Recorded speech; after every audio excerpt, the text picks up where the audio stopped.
നമസ്കാരം കൂട്ടുകാരെ, എല്ലാവർക്കും ബുദ്ധ PSCയിലേക്ക് സ്വാഗതം. ഇന്ന് നമ്മൾ പഠിക്കുന്നത് അന്തസ്രാവി വ്യവസ്ഥയിലെ അവസാനത്തെ രണ്ട് ഗ്രന്ഥികളായ അഡ്രിനൽ ഗ്രന്ഥിയെയും തൈമസ് ഗ്രന്ഥിയെയും കുറിച്ചാണ്.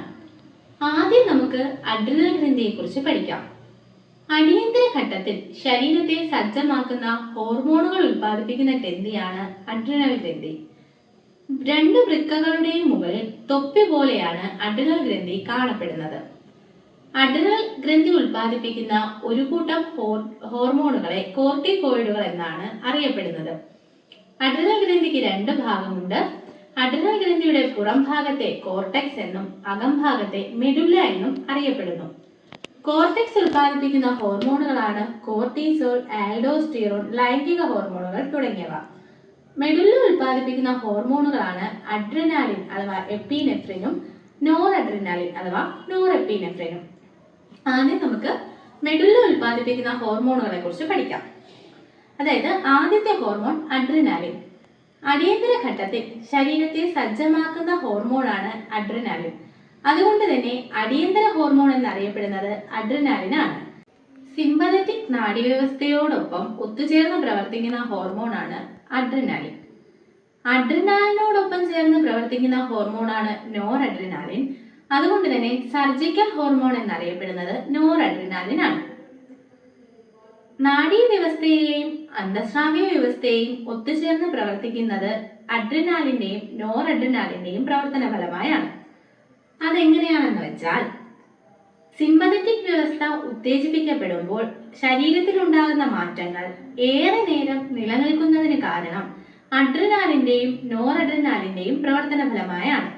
അതുകൊണ്ട് തന്നെ നാഡീവ്യവസ്ഥയെയും അന്തസ്രാവ്യ വ്യവസ്ഥയും ഒത്തുചേർന്ന് പ്രവർത്തിപ്പിക്കുന്നത് അഡ്രിനാലിനും നോർ അഡ്രിനാലിനുമാണ്.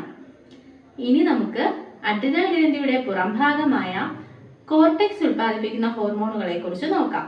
കോർട്ടെക്സ് 3 ഹോർമോണുകളാണ് ഉൽപ്പാദിപ്പിക്കുന്നതെന്ന് നമ്മൾ നേരത്തെ പറഞ്ഞു. കോർട്ടിസോള്, ആൽഡോസ്റ്റിറോൺ, ലൈംഗിക ഹോർമോണുകൾ. ആദ്യം കോർട്ടിസോളിനെ കുറിച്ച് പഠിക്കാം. മാംസ്യം, കൊഴുപ്പ് എന്നിവയെ വിഘടിപ്പിച്ച് അമിനോ ആസിഡ് ഉൽപ്പാദിപ്പിക്കുന്ന ഹോർമോണാണ് കോർട്ടിസോൾ. അലർജി, ആസ്മ, സന്ധിവാതം, വീക്കം എന്നിവയ്ക്ക് മരുന്നായി ഉപയോഗിക്കുന്നതും കോർട്ടിസോൾ ആണ്. പ്രതിരോധ കോശങ്ങളുടെ പ്രവർത്തനത്തെ മന്ദീഭവിപ്പിക്കുന്ന ഹോർമോണാണ് കോർട്ടിസോൾ. അടുത്തത് ആൽഡോസ്റ്റിറോൺ.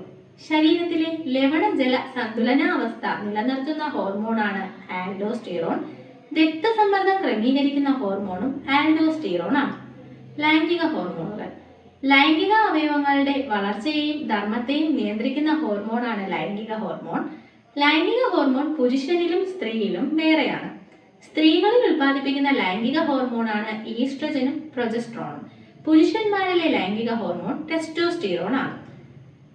സ്ത്രീകളിൽ ആർത്തവചക്ര ക്രമീകരണം, അണ്ഡോൽപാദനം, സ്ത്രീകളിലെ ലൈംഗിക അവയവങ്ങളുടെ വളർച്ച എന്നിവയ്ക്ക് സഹായിക്കുന്ന ഹോർമോണാണ് ഈസ്ട്രജൻ.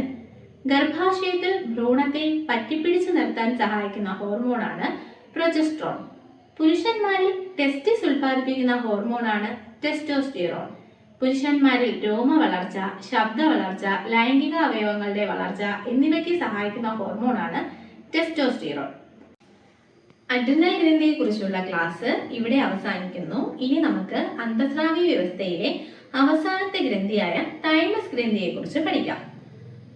തൈമസ് ഗ്രന്ഥി മാറലിന് പിറകിൽ ഔരസാശയത്തിൽ സ്ഥിതി ചെയ്യുന്ന 2 ഇതളുകളുള്ള ഗ്രന്ഥിയാണ് തൈമസ് ഗ്രന്ഥി. യുവത്വ ഗ്രന്ഥി എന്നറിയപ്പെടുന്നത് തൈമസ് ഗ്രന്ഥിയാണ്. ജുവനൈൽ ഗ്ലാൻഡ് എന്നാണ് തൈമസ് ഗ്രന്ഥിയെ അറിയപ്പെടുന്നത്. ശൈശവകാലത്തിൽ സജീവമായിരിക്കുകയും പ്രായപൂർത്തിയാകുമ്പോൾ ചുരുങ്ങുകയും ചെയ്യുന്ന ഗ്രന്ഥിയാണ് തൈമസ് ഗ്രന്ഥി. രോഗപ്രതിരോധത്തിന് സഹായിക്കുന്ന ഹോർമോണായ തൈമോസിൻ ഉൽപ്പാദിപ്പിക്കുന്ന ഗ്രന്ഥിയാണ് തൈമസ് ഗ്രന്ഥി. തൈമസ് ഗ്രന്ഥി 2 ഹോർമോണുകൾ ഉൽപ്പാദിപ്പിക്കുന്നുണ്ട്, തൈമോസിനും തൈമിനും. ജുവനൈൽ ഹോർമോൺ എന്നറിയപ്പെടുന്നത് തൈമോസിനാണ്. അതായത് യുവത്വ ഹോർമോൺ എന്നറിയപ്പെടുന്നത് തൈമോസിനാണ്. ശരീരത്തിൽ രോഗപ്രതിരോധ പ്രവർത്തനത്തിന് സഹായിക്കുന്ന ടി ലിംഫോസൈറ്റുകളുടെ പാകപ്പെടലിനെയും പ്രവർത്തനത്തെയും നിയന്ത്രിക്കുന്ന ഹോർമോണാണ് തൈമോസിൻ. വാർദ്ധക്യബാധ തടയുന്ന ഹോർമോൺ തൈമോസിനാണ്. ഇനി നമുക്ക് മറ്റ് ചില ഹോർമോണുകളെ കുറിച്ച് നോക്കാം. ആദ്യമായി കണ്ടുപിടിച്ച ഹോർമോണാണ് സെക്രീറ്റിൻ. ആമാശയത്തിൽ വിശപ്പ് അനുഭവപ്പെടാൻ കാരണമായ ഹോർമോണാണ് ഗ്രേലിൻ. ഭക്ഷണ പദാർത്ഥങ്ങളുടെ അഭാവത്തിലാണ് ആമാശയത്തിൽ ഗ്രേലിൻ ഉൽപ്പാദിപ്പിക്കുന്നത്. ആമാശയ ദഹനരസങ്ങളുടെ ഉൽപാദനത്തെ നിയന്ത്രിക്കുന്ന ഹോർമോണാണ് ഗ്യാസ്ട്രിൻ. പാൻക്രിയാസിന്റെ പ്രവർത്തനത്തെ ഉത്തേജിപ്പിക്കുകയും ആമാശയ ദഹനരസങ്ങളുടെ ഉൽപാദനം കുറയ്ക്കുകയും ചെയ്യുന്ന ഹോർമോണാണ് സെക്രീറ്റിൻ. ഏട്രിയൽ നാട്രിയൂട്രിക് ഹോർമോൺ ഉൽപ്പാദിപ്പിക്കുന്നത് ഹൃദയമാണ്. എന്നാൽ നാട്രിയൂട്രിക് ഹോർമോൺ ഉൽപ്പാദിപ്പിക്കുന്നത് ബ്രെയിൻ. റെനിൻ ഉൽപ്പാദിപ്പിക്കുന്നത് വൃക്ക, റിലാക്സിൻ ഉൽപ്പാദിപ്പിക്കുന്നത് ഗർഭാശയം, എറിത്രോപോയിറ്ററിക് ഹോർമോൺ ഉൽപ്പാദിപ്പിക്കുന്നത് വൃക്കയാണ്. അന്തസ്രാവി വ്യവസ്ഥയെക്കുറിച്ചുള്ള എല്ലാ വിവരങ്ങളും ഉൾപ്പെട്ട ഈ ക്ലാസ് ഇവിടെ അവസാനിക്കുന്നു. ക്ലാസ് ഇഷ്ടപ്പെട്ടുവെങ്കിൽ ദയവായി ലൈക്ക് ചെയ്യൂ, ഷെയർ ചെയ്യൂ, കമന്റ് ചെയ്യൂ. Thank you.